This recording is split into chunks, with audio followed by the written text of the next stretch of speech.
നമുക്കിന്ന് എളുപ്പത്തിലൊരു മോര് കാച്ചാം. എളുപ്പപ്പണിയാണേ. തേങ്ങയൊന്നും അരയ്ക്കാതെ ഉള്ളൊരു മോര് കാച്ചലാണ്. എല്ലാവർക്കും അറിയാവുന്ന കാര്യമാണ്.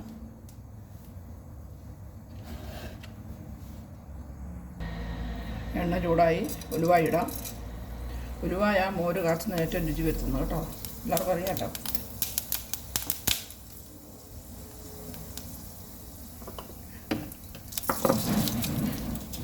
കടുകിടാം. ഒപ്പം തന്നെ മുളക് ഇട്ട് കൊടുക്കാം.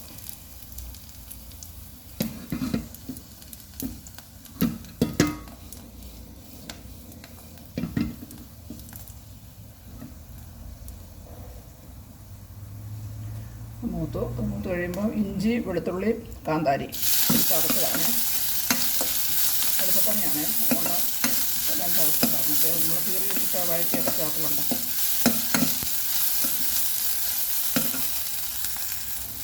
ജീരകം ചതച്ചായിരുന്നു കേട്ടോ, മറന്നുപോയി പറയാനാണ്. ജീരകം, കാന്താരി, വെളുത്തുള്ളി, ഇഞ്ചി. ഇനി ആവശ്യത്തിന് ഞാൻ കുറച്ച് മോരേ കാച്ചുന്നുള്ളൂ. ആവശ്യത്തിന് മഞ്ഞൾ കൂടി.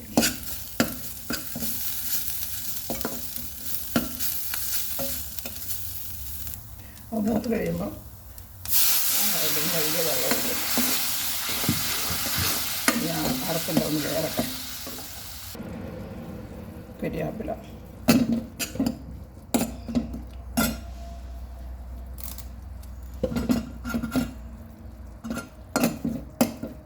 വെന്ത് കഴിയുമ്പോൾ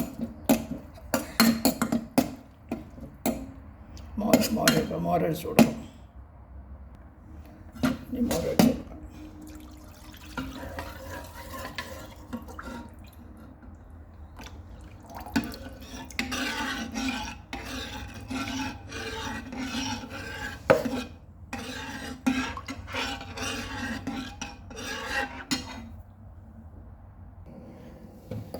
ഇത്തിരി ഉപ്പിട്ട് കൊടുക്കാം. ഞാൻ ഒത്തിരി ചൂടാക്കുകയല്ല. സാധാരണ ആവി ഇറങ്ങി പോലെ നിൽക്കുകയല്ല. ഞാൻ വേഗം ഓഫാക്കും. കാരണം ഇത് പാത്രത്തിൻ്റെ ചൂട് തന്നെയാണ് ഉള്ളവരുണ്ട്.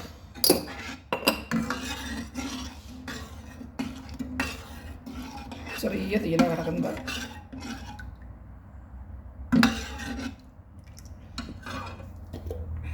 ഇച്ചിരി ഉലുവാപ്പൊടി.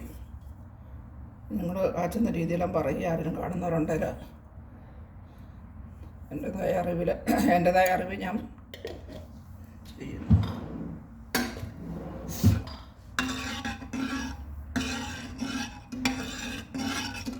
പണ്ടുള്ള അമ്മച്ചിമാർക്ക് ഇങ്ങനെ പൊക്കി നോക്കും, തവിയൽ ആവി വരുന്നവർ. അതാ മോര് കാച്ചുന്ന കണക്കെന്നാണ് പറയുന്നത്. ഇപ്പോൾ കുറച്ചല്ലേ ഉള്ളൂ.